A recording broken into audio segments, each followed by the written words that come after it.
This is the story of a man named Adam, a man who had a simple belief about broken things. To him, things were just waiting for someone patient enough to sit with them, take them apart, and understand what had gone wrong. He applied this idea to everything: fans, radios, bicycles, plumbing. If something could be opened, he could fix it. And most of the time, he did. But there was one thing in his life he never managed to repair: his relationship with his daughter. She left at 18, carrying a silence she couldn't name. Sarah grew up in a house where everything worked. Nothing stayed broken for long. If a chair wobbled, it was fixed before guests arrived. If a school bag's strap snapped, it was repaired quietly on the way home. If something made her life even slightly harder, Adam would notice and fix it. But he never explained anything. He never said much at all. Hands always busy, doing what mattered quietly. When Sarah tried to remember her childhood, 3 moments always came back. Her birthday, sitting at the table, just adjusting things, making sure everything was right. A school performance, scanning the audience until she found him. He was there, always there. But his face didn't tell her what she was hoping to see. His love was in action, not words. She spent years trying to understand what she had felt. Every ordinary repair was a message she hadn't read yet. And the morning she left for university, he carried her bags to the taxi, closed the door, stepped back. No hug, no words, just see ya, as the car pulled away. Everything except the words she had longed to hear. Only now she began to understand. For years, she tried to understand what she had felt growing up. She had everything she needed: food, clothes, a home, education. Everything was taken care of. Everything except something she could never quite name. Years passed. Then one day, the phone rang. Her uncle told her, "The house is going to sale." she needed to come home. The drive took 6 hours. The whole way, Sarah went over things in her head, things she had wanted to say for years, questions she had carried for so long they had become part of her. But it's too late. She had 3 days to clear the house before it was sold. 3 days.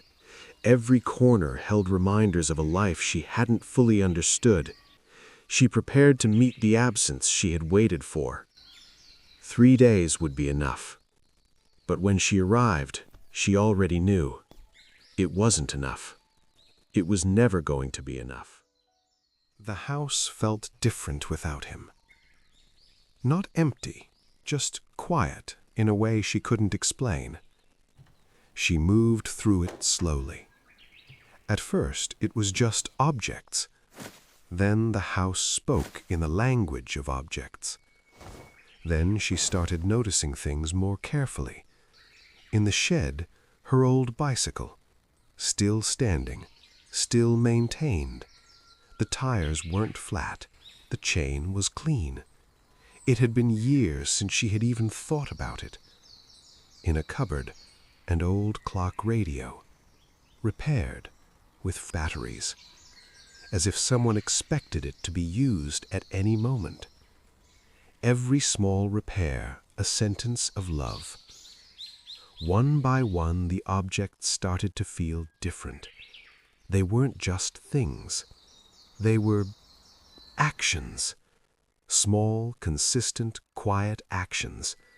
And slowly, she began to see something she had missed her entire life. A pattern. She had spent years looking for love in words. But Adam had never used words. He had used his hands. She found herself standing outside the workshop, a place she had seen 100 times, but never really entered. This time, she went in.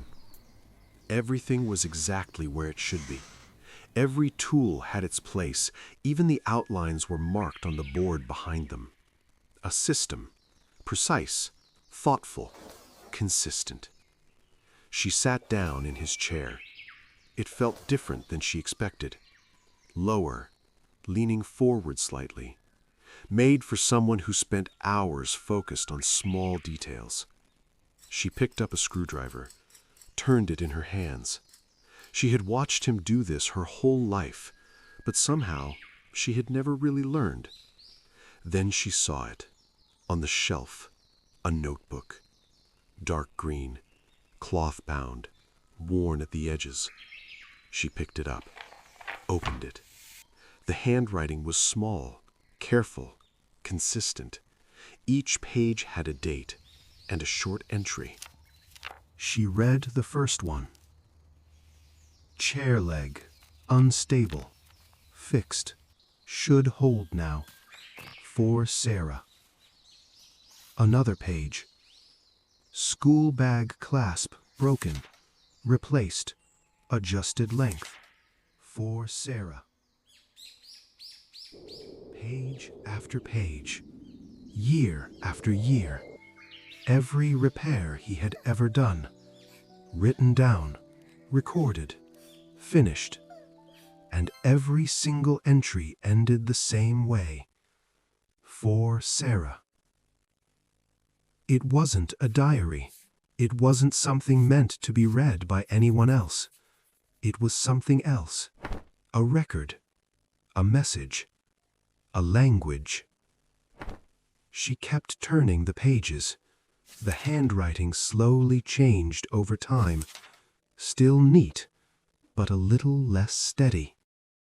A little heavier, until she reached the last entry. There was one more line, written in slightly different ink.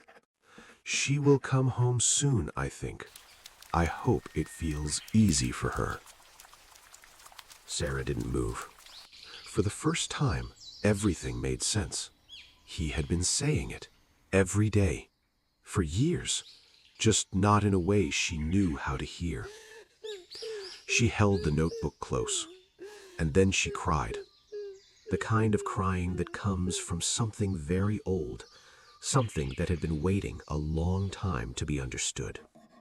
The next morning, she went back to the workshop, sat in his chair again.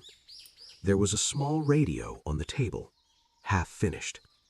She picked up her phone, watched how to fix it, tried, failed, tried again. Her hands were slow, uncertain, nothing like his. But she kept going. By the end of the morning, the radio worked. Static at first, then sound. Soft, distant, warm. She sat there listening, holding something he had started, and she had finished.